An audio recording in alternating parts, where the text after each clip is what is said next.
oleh Allah. 5 taraktumul ibadah. Kenapa dahulu kamu di dunia enggak ibadah? Apa? Kenapa? Gitu. Kayak di pengadilan. Coba jawab, kenapa kamu tidak ibadah waktu dunia dulu? 5 taraktumul ibadah. Jadi jawabannya nanti lain-lain. Setiap orang itu akan lain jawabannya. Yang satu akan begini. Gimana saya mau sempat sholat ya Allah, repot. Dengan jabatan, repot jabatan penting kalau presiden RT nggak sholat gitu ya. Misalkan, jadi repot, begini-begitu. Sibuk dengan jabatannya. Nanti ini akan Allah hujat nabinya. Kamu baru jadi RT, kamu baru jadi presiden. Ini nabiku Sulaiman, raja juga, jabatan punya, kekayaan punya ada di dia. Ya, nabi juga, rasul juga, dia raja juga. Tapi dia tidak pernah meninggalkan ibadah kepadaku. Jadi dihujat namanya. Malu nggak kita kalau gitu ya? Malu. Ini Nabi Sulaiman, Nabi Yusuf, Nabi Ayub. Kalau kita ditanya kenapa kamu paling parah di dunia sakitnya, nggak ada duanya. Di dunia ini tidak ada yang paling parah sakit kecuali Nabi Ayub. Nah kamu baru setruk doang dengan ibadah. Ini nabiku, dia tetap tidak pernah meninggalkan ibadah. Kata malu nggak kita gitu ini? Ya, malu. Ya, di hadapan Allah lagi. Jadi di persidangan Allah nanti akan terjadi begitu. Itu namanya hujah. Ya, Nabiku Ayub. Tidak ada yang paling parah di dunia kecuali sakitnya Nabi Ayub alaihissalam. Tapi dia separah apapun, namun dia masih bersyukur kepadaku, masih sholat kepadaku. Di sholat itu adalah amalan yang paling pertama ditanya nanti di akhirat tentang sholat. Jadi itulah disebut hujah. Kita lanjutkan. Innama tunziru man ittaba'a dzikra wa khasyiya rahmana bil ghaib. Fabashshirhu bi maghfiratin wa ajrin karim. Yakni ya Muhammadu, ini ayat artinya ya Muhammad, hai Muhammad. Indaruka bil Quran la yufidu, tidak akan berarti nasihatmu, teguranmu dengan Quran kepada mereka bahwa sesungguhnya innama tunziru, sesungguhnya akan bermanfaat nasihatmu, teguranmu ya, kepada siapa? Bukan kepada mereka yang kafir. Manit taba'an dzikra, bagi mereka, bagi orang yang mau mengikuti Al-Quran. Hanya itu, yang mau mengikuti undang-undang Al-Quran itu nasihatmu, peringatanmu akan bermanfaat. Adapun nasihatmu kepada orang kafir tidak akan ada artinya. Jadi sekarang pun nasihat itu akan bermanfaat, berarti ketika nasihat itu kepada orang yang beriman. Tapi kalau bukan kepada orang yang beriman, nasihat dia cuma didengar telinga kanan, bukan kiri. Ya. Jadi orang yang mau menerima nasihat dari Quran hanya orang yang sadar diri. Tapi ketika dia sudah tertutup hatinya, itu nasihat kepada orang tersebut bagaikan kita nepuk air di dulang. Jadi nggak ada artinya, malah berbalik ke kita. Ya, berbalik ke kita itu. Jadi innama tunziru man ittaba'a dzikra. Dzikra di sini maknanya Quran. Dzikra. Jadi tidak harus atau dalam Quran banyak yang maksudnya Quran itu banyak, tapi bukan menyebut kalimat Quran. Wa inna nahnu nazzalna dzikra inna nahnu nazzalna rahmat. Orang yang takut kepada Allah bil ghaib, takut kepada Allah bil ghaib, wa khasyiya rahmat bil ghaib. Khasyiya itu artinya orang yang takut kepada Allah bil ghaib. Jadi dalam keadaan sendirian, goib.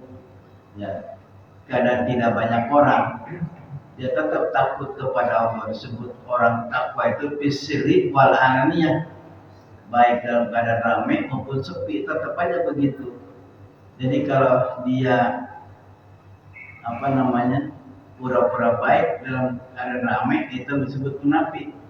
Tapi waktu sepi mah kembali ke asalnya, kembali lagi hanya di tempat ramai aja kayak orang bener gitu. Ketika sendirian lain lagi dia. Ini wa khasyar rahman bil ghaib. Kalau orang yang punya sifat seperti dua tadi, manita ba'dzikra wa khasyar rahman bil ghaib fabasyirhu bi maghfiratin wa ajrin karim. Akan dibalas oleh Allah, maka berilah mereka kabar gembira. Dengan apa? Bi maghfiratin, akan dapat ampunan Allah dan pahala yang sangat besar. Itu bagi orang yang khasyar rahman bil ghaib dan manita ba'dzikra. Jadi dua pahala Allah akan berikan bagi orang yang manita ba'dzikra wa khasyar rahman bil ghaib. Yakni penjelasannya menurut tafsir di sini, yakni ya Muhammad indaruka bil Quran, peringatanmu, teguranmu dengan menggunakan Al-Quran la yufidu, tidak akan bermanfaat illa man amana billah, kecuali orang yang beriman kepada Allah. Jadi nasihat itu akan bermanfaat hanya kepada orang yang beriman, yang punya iman. Illa man amana billah wa birisalatika, dan beriman kepada risalahmu Muhammad. Terus jadi hanya dua ya, nasihat baru akan berfaedah, bermanfaat, berguna hanya kepada orang yang beriman kepada Allah dan beriman kepada Rasul. Itu hanya dua, baru nasihat akan ada manfaatnya. Kita nasihat orang, imannya nggak ada, akan berbalik dia. Lu aja lulusin. Itu bisa ngomongnya macam-macam, apalagi bahasa Betawi, udah sengketa. Orang lain lurusin, lu aja, keluarga lu aja. Nah itu akan berbalik, tidak enak. Jadi makanya nasihat itu akan bermanfaat, berguna hanya kepada orang yang beriman kepada Allah Subhanahu wa Ta'ala. Jadi orang beriman mah dinasihatin, terima kasih. Ya kan, terima kasih, lu masih ngingetin gua. Ya, terima kasih, masih mengingatkan. Karena kita harus tegur menegur.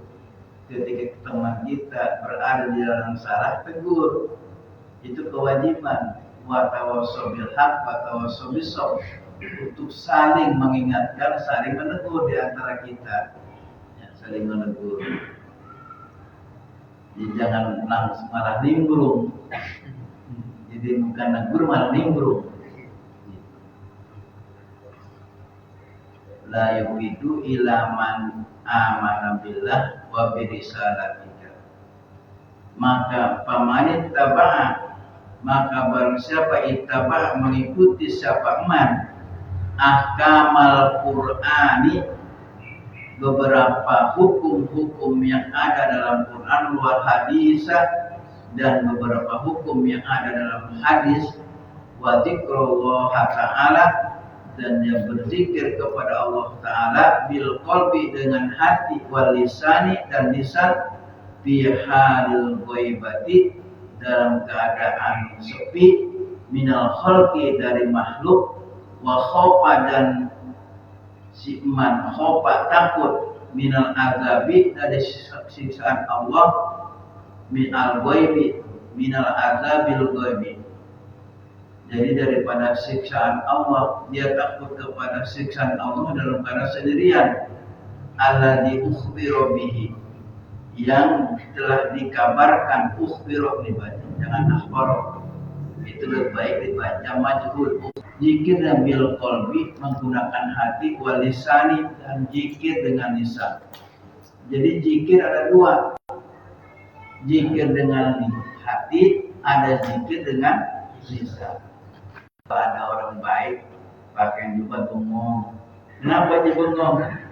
Dia nggak ngomong, gue lagi zikir, lu diem.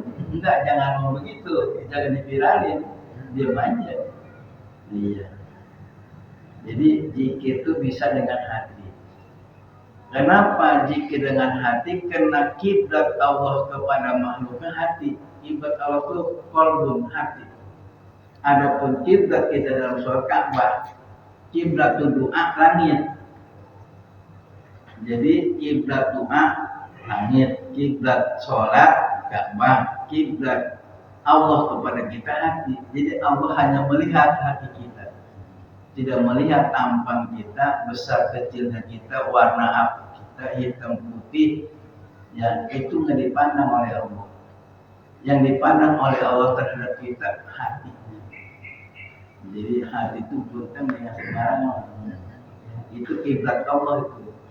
Ya Allah hanya melihat kepada kita hatinya orang, ya hatinya. Jadi kalau Haji Samsi lagi bengong, itu udah kemungkinan positif aja, udah kemungkinan mau kami kirim beras. Itu lagi zikir kali, ini lagi zikir. Zikir pakai hati bila qalbi. Jadi lagi bawa kendaraan juga zikir pakai hati, nggak apa-apa. Jadi selalu ingat, selalu hati, selalu ingat kepada Allah. Ada hadis menyatakan begini, Rasulullah pernah ditanya oleh sahabat suatu saat, ya Rasulullah, hai Rasulullah, kata sahabat, ayul a'malil afdal, amalan apakah yang paling hebat, amalan apa yang paling utama? Itu Nabi ditanya oleh sahabat. Nabi menjawab, amali seutama-utama amal adalah iman billah, pertama beriman kepada Allah. Jadi beriman itu sebaik-baik amal, beriman. Jadi amal apapun, kebaikan apapun, tanpa ada dasar iman, nol. Di dasarnya iman dasarnya. Terus ditanya lagi Rasulullah satu saat oleh sahabat tentang zikir. Jadi ketika sahabat bertanya kepada Rasulullah, sama pertanyaannya, iman. Jadi iman yang terbaik itu iman seperti apa ya Rasulullah? Rasulullah menjawab bahwa itu adalah qalbun dzakir, hati yang selalu berzikir. Pertama itu hati yang selalu berzikir kepada Allah. Jadi nyebut Allah, Allah itu zikir. Allah, Allah, ingat apa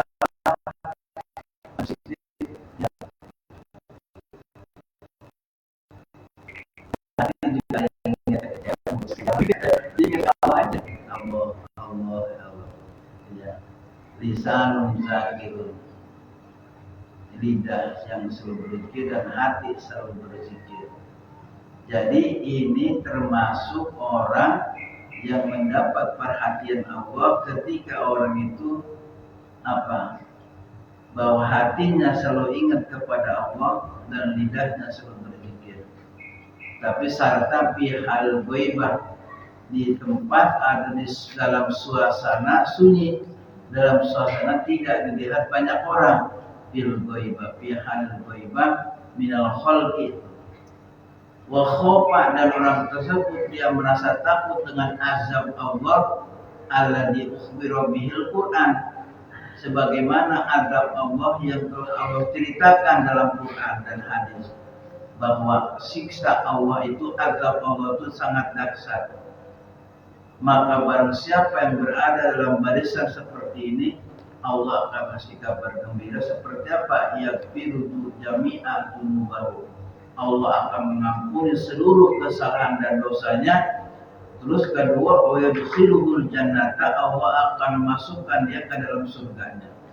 Ketiga, wa yu'tihi sawaban aziman, dia akan diberikan oleh Allah pahala yang sangat banyak.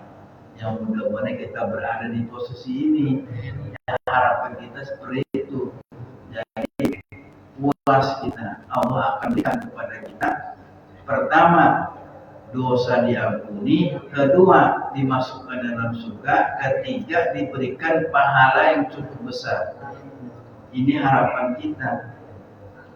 Terus ayat berikutnya terakhir nih, inna nahnu nuhyil mauta wa naktubu ma qaddamu wa atharuhum wa kulla syai'in ahsaynahu bi imamin mubin.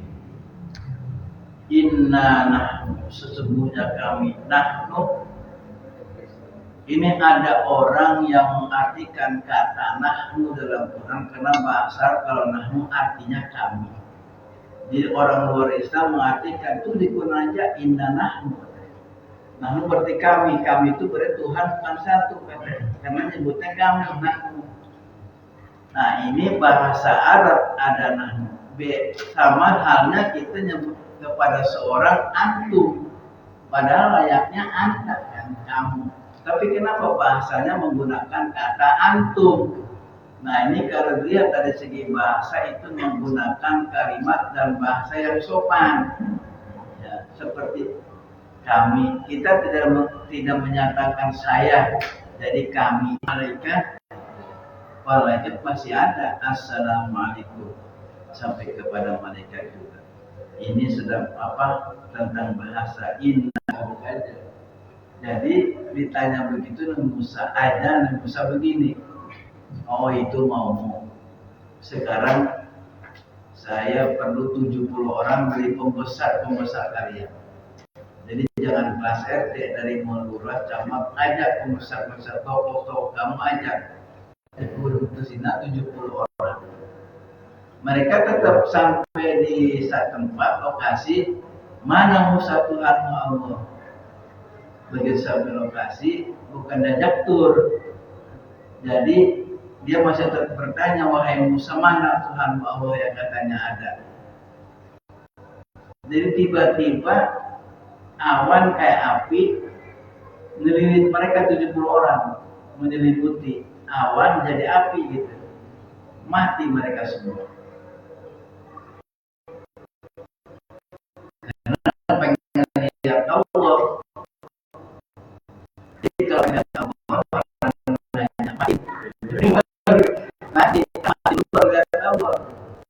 Jadi kalau nanya apa gitu, bapak pengen lihat Allah, ada puncak tapi jorogin. Semua dikenal ya, jorogin. Kan kamu pengen lihat Allah, mati dulu. Karena Allah jadi mati dulu. Maka Bani Israil 70 orang mati semua. Diselimuti oleh awan mengandung api, mati semua. Karena mereka pengen lihat Allah.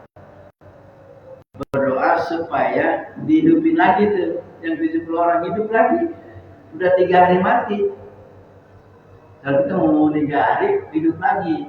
Jadi sejarah orang yang mati dihidupin ada 3 macam. Satu kasus Bani Israil, Nabi Musa berdoa kepada Allah pengen dihidupin lagi karena dia pulang pasti akan dipertanyakan pulang kayak kudu bareng lagi. Nabi Musa berdoa supaya dihidupin lagi itu yang mati. Jangan banyak doain tapi ini mati minta hidup lagi. Gak bakalan bisa gitu ya. Jadi Musa didengar Allah doanya dijawab dihidupin lagi yang 70 orang itu. Setelah hidup, ya namanya mati udah 3 hari bau. Sekarang hidup bau. Udah 3 hari ya bentar juga. Kayak berkati ya bau aja pokoknya. Jadi dia hidup masih berkeluarga lagi tuh setelah 3 hari mati. Kalau mati suri sekarang ya. Itu bukan batu suri, doa Nabi Musa itu mah minta dihidupin lagi. 70 orang hidup kembali dan dia dasarnya keluarga lagi, beranak cucu lagi, punya anak, maka keturunannya bau. Jadi kalau orang bule bau, menyatakan bapaknya itu kali lagi. Ya, pernah dibatikan gitu, bau sih keringatnya, bentak. Jadi kalau bau kentak itu mungkin kemungkinan ya orang bule itu dulunya zaman Israel begitu, pernah dihidupin lagi setelah mati 3 hari. Kedua, yang pernah mati dihidupkan lagi namanya Abu Thalib, paman Nabi. Pernah dihidupin lagi oleh Allah. Kenapa Abu Thalib dihidupkan lagi setelah meninggal? Karena ketika malaikat bertanya karena Abu Thalib tersebut dia tidak beriman kepada Allah dan kepada Rasulullah, tapi dia membela Nabi, membela Rasulullah selaku paman, ponakannya dibelain, membela Nabi, cinta sama Nabi, tapi dia tidak Muslim, cuman hanya modalnya cinta dong kepada Rasulullah, cinta banget sama ponakan, sama mamang. Pokoknya siapa yang berani melukai Muhammad, saya pasang dada.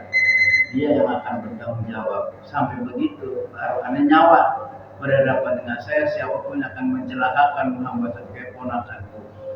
Ketika beliau meninggal, karena dia punya jasa cinta kepada Rasulullah, jadi Allah jangan sampai menyiksa orang cinta kepada Rasulullah, apalagi pamannya, dihidupkan lagi hanya untuk mengucapkan amantu billah wa rasuli. Baca doa masa itu hidup, mati lagi. Hanya untuk baca 2 kalimat syahadat, mati lagi.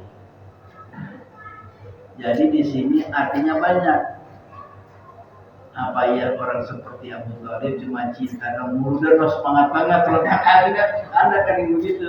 Modal salat pakai mundur semangat. Dia paling depan jadi panitia. Manusia Isa kagak subuh kagak. Ya. Tapi kemudian nyumbang paling banyak, aku walaupun berapa paling semangat aja. Pokoknya pajama di masjid juga saya mudah, saya tanggung semua, saya terakhir semua. Tapi surat mengharga, cuma demen aja sama Nabi. Mudah-mudahan kayak botol lebih. Cuma demen modal cinta sama Nabi. Tapi tidak akan terulang kayaknya. Hanya modal itu aja. Ya kan? Jadi cinta Rasulullah itu luar biasa berkahnya, sehingga malaikat tidak akan berani menyiksa orang ketika meninggal kalau banyak sholawat, baca sholawatnya.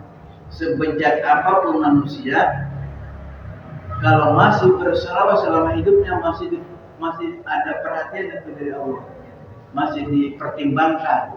Padahal orangnya bejat, cuma sering baca sholawat atas Rasulullah, itu akan mendapat pertimbangan dari Allah. Mestinya mau masuk neraka karena sering baca sholawat, ada pertimbangan. Sampai ketika kita jatuh kuburan, orang tua ke saudara, dia akan berhenti disiksa dalam kubur ketika kita berdoa, Allahumma inni as'aluka bihaqqi Rasulika Muhammadin sallallahu alaihi wasallam la tu'adzib hadzal mayit, jangan disiksa ini mayit.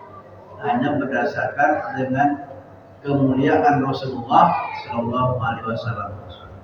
Sampai begitu, ya, cinta kepada Rasulullah sangat luar biasa. Ya, kita langsungkan nanti insya Allah cukup sampai di sini. Inna nahnu nubil mauta wa naktubu ma qaddamu wa atharu wa kulla syai'in ahsaynahu fi imam. Wallahu a'lam bis-shawab. Subhanallah wa bihamdihi, subhanallah wa bihamdihi, asyhadu an la ilaha illa anta, astaghfiruka wa atubu ilaik. Wassalamualaikum warahmatullahi wabarakatuh.